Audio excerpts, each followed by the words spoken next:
ኤርትራና ኢትዮጵያ ምንድነው ያለያያቸው? ወደቡስ የማን ነው? ለማን ነው የሚገባው? የጋራችን ነው ምንድነው የሚለውን እስቲ ሂስትሪያቸውን እንግባባት። ኤርትራና ኢትዮጵያ በተለይ ሰሜን ኢትዮጵያና ኤርትራ ያላቸው የብዙ ዓመት ታሪክ ያላቸው ነው። ከዳአመት ስልጣኔ ከፑንት ከአክሱም ስፔሻሊ አክሱም ላይ አሁን ኤርትራውያን ታውቃላችሁ፣ አክሱም ስልጣኔ የኛ ነው ማለት ይችላሉ። አክሱም ስልጣኔ የአክሱም ወታደር የአክሱም ነገስታት ከኤርትራ ከአሁን ኤርትራ የሚለው ስም አስቸጋሪ ነው ትንሽ። ኤርትራ የሚባለው ስም የመጣው ጣሊያኖች ናቸው የሰጡት ማለት ኤርትራ የሚባለው እንጂ ኤርትራ ሐማሴን ባህረ ነጋሽ የሚባሉ የቦታዎች የዲስትሪክቶች ስም ያላቸው ልክ አሁን የሆነ ቦታ እንደምትሉት ማለት ኢትዮጵያ ውስጥ እንደምከፋፈሉት እንደዛ ነው እንጂ ኤርትራ ማለት የግሪክ ቃል ነው። ቃለው ራሱ ቀይ ባህር እንደማለት ነው ኤርትራ ማለት እና ኤርትራ የሚገርማችሁ ነገር ከዛ በኋላ ላይ ከአክሱም በኋላ ላይ የአረብ ስልጣኔ በተለይ ኮስት ላይ ነው ስፔሻሊ ኮስት ላይ ነው ላይ ማለት ወደቡ ላይ ከቀይ ባህር ጎን እንዳለ አረቦች ቱርኮች ከዛም በኋላ ቱርኮች ከዛ ግብጾች ከዛ ጣሊያኖች ናቸው የያዙት። ከጣሊያኖች ከዛ አስፋፍተው ሙሉ ኤርትራን የአሁኗን ኤርትራ የምትባለው ሀገር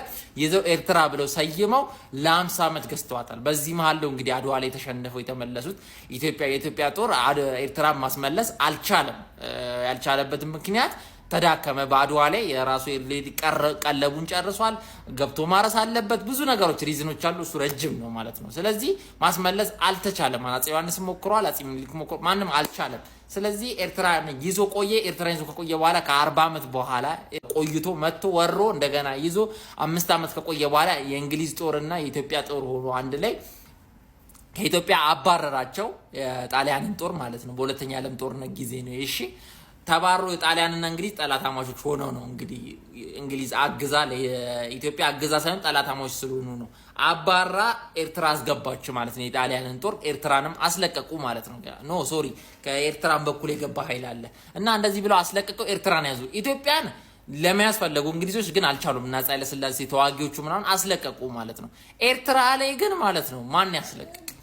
ንጉስ ወይም መሪ አልነበረም ኤርትራ መልሶ የመያዝ የሚችል። ለምን ኦሬዲ 40 ዓመት በፊት ኤርትራን ስለመራ እንግሊዝ ያዘች። እንግሊዝና የኃይለ ሥላሴ መንግስት እየተገፋፉ ስጠኝ አትስጠኝ በሚል ጭቅጭቅ ውስጥ ከ10 ዓመት የእንግሊዝ ቆይታና ከ50 ዓመት የጣሊያን ቆይታ በኋላ ለ60 ዓመት ኮሎናይዝ ከተገዛች በኋላ ከዛ በፊት ኦሬዲ ኮስት ላይኑ ነበር ግብጽ ወይም ደግሞ ቱርኮች ምናምን የሚይዙት ዳሩን ይሄ ቆላማ ቦታው ነው ወይም ደግሞ ወደቡ አካባቢ ባህሩ አካባቢ ያለውን ፓርት ነው። ከአክሱም በኋላ አተነዋል እሱ። ነገር ግን ባህረ ነጋሽ በሚባል ስም የምትጠራውን ኤርትራ ያውና ኤርትራ የሚለው ስም ከባድ ነው ትንሽ። አሁን ጣሊያኖች የሰጡት ናቸው እንዳልኩትና እንደዛ ብለው የቆዩበት ነው። ኤርትራ ውስጥ 9 ብሔረሰብ አለ። ከ9ኙ ኩናማ፣ ትግሬ እንዳለ አብዛኞቹ ኢትዮጵያ ውስጥም ኤርትራ ውስጥም ያሉ ናቸው። ምን ያህል አንድ እንደሆነ ግልጽ ነው።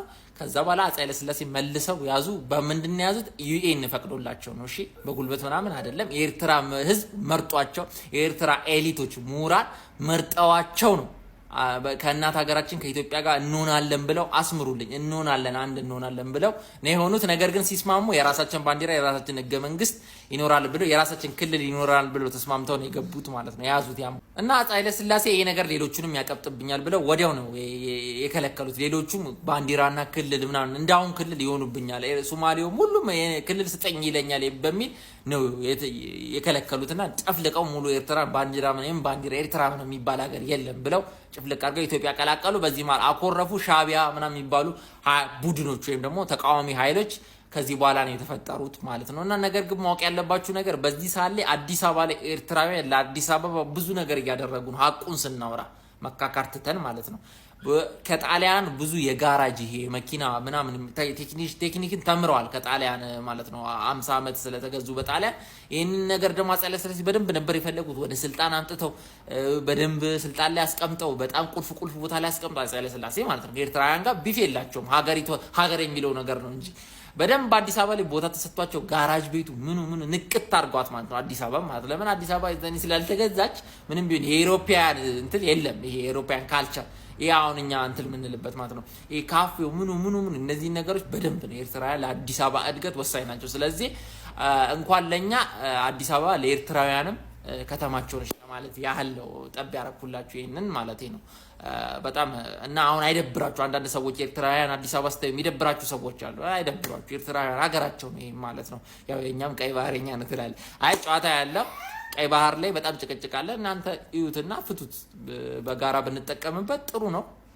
ካልሆነ ግን ምን ይደረጋል? እንደባለፈው ከጦርነት ተፈጥሮ ኢትዮ ኤርትራ ጦርነት ተፈጠረ። ከዛ በኋላ በሻቢያ ወይምና በኢህአዴግ ማለት በነመለስና በነ ኢሳያስ አፈወርቂም ተፈጥሮ የድሃ ልጅ አለቀ። ስንት የድሃ ልጅ ከዛም ከዚህም ወገን አለቀ። ወንድማማቾች ህዝብ ተገዳደልንና እዚህ ጋር ደረስን። አሁን ያለንበት በማለቅ ተፈጠረ። ታውቁታላችሁ። አሁን ታሪክነቱ ቀርቶ ወሬ ነው የሚሆነው ከዚህ በኋላ። ሀገራችንን ሰላም ያርግልን። ወደባችንን ደግሞ ከሰጡን ይስጡን፣ ካልሰጡን ምን እናደርጋለን? እኛ እንግዲህ እንለምናለን።